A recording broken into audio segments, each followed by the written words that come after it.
Okay, so I am Joanne Corbett. I am the youngest of 6 children of Ted and Lena Corbett.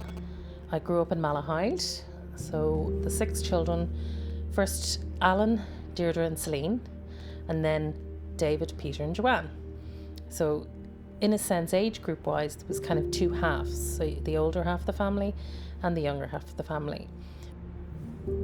So having grown up, I can tell that I had a very good life with Ted and Lena.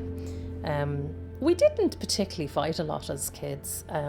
Looking back, there was always a sense of fun in the house.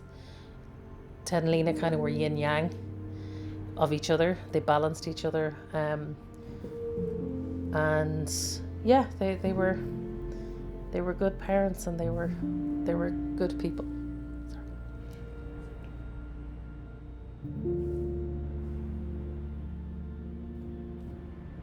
After I joined the St. Patrick's Mother and Baby Home on Facebook, I started to notice that people were posting on their birthdays. And a couple of years ago, another lady posted on my birthday that it was her birthday.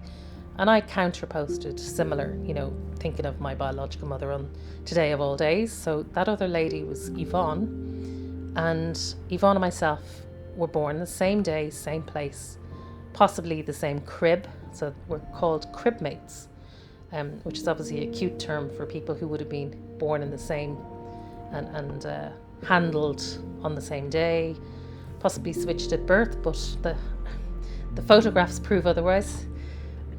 So Yvonne had been on a post which was Kathy, who is a search person. She's done searches for people looking for their biological family for years after her own experience.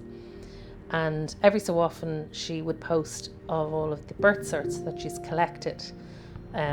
She posted on the page. So I DM'd her, and the next morning, within about a 10-minute window, I had my original birth cert.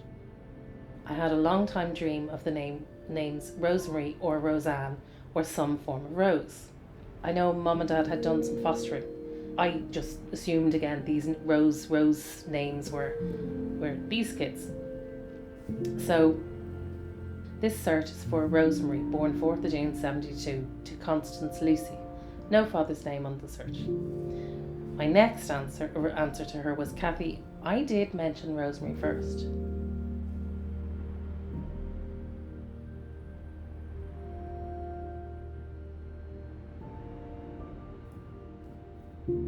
So Joanne's mother was in her middle teens. She was the youngest child of a family of 5.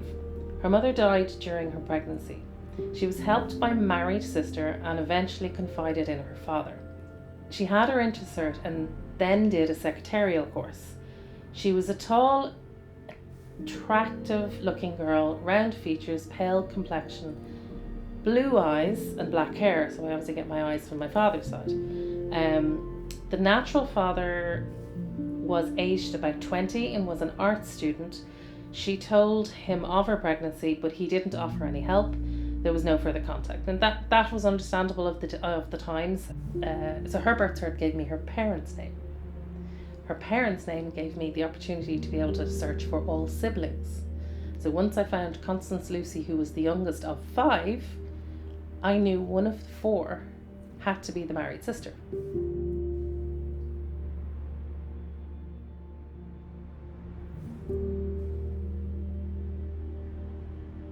The middle of April, I decided to send a selection of photographs of me over kind of the span of my life, and a letter that took about 3 or 4 weeks to write, and there was plenty of shredding and then literally one night I think I had a second glass of wine and I just kept writing. I typed it out anyway, and it just read the next morning. It was just, no, send it, don't think about it, send it.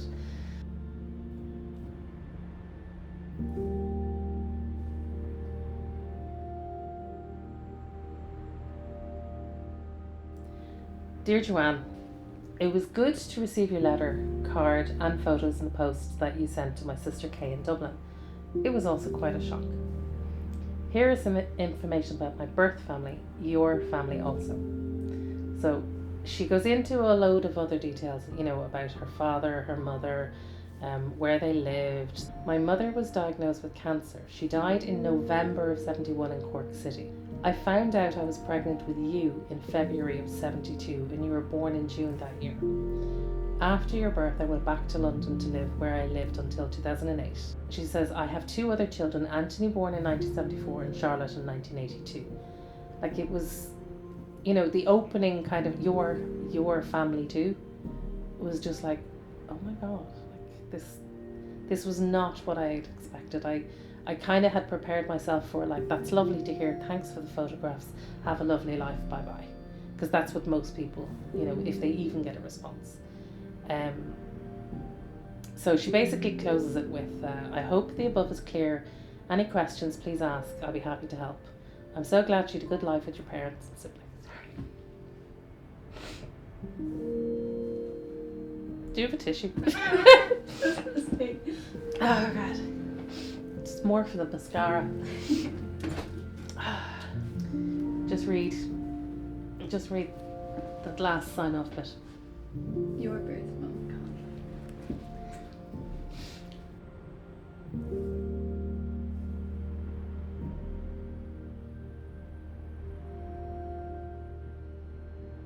How did meeting your biological mom go?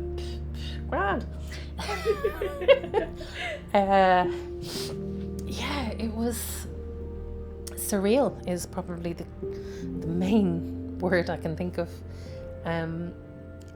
I think an awful lot of the work had already been done because we were on a weekly phone chat at that stage, which was refreshing because I thought that there might be a little bit of kind of tiptoeing around topics, and no, she was like, ask me what you want. Yeah, these are happy tears.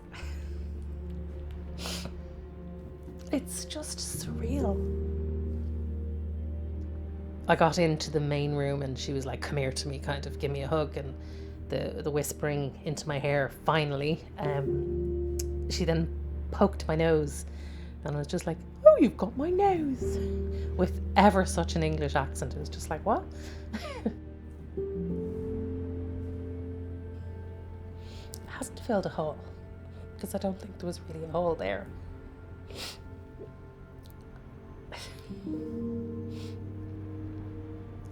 I'm probably crying because, like, I had 2 moms. Who's that lucky?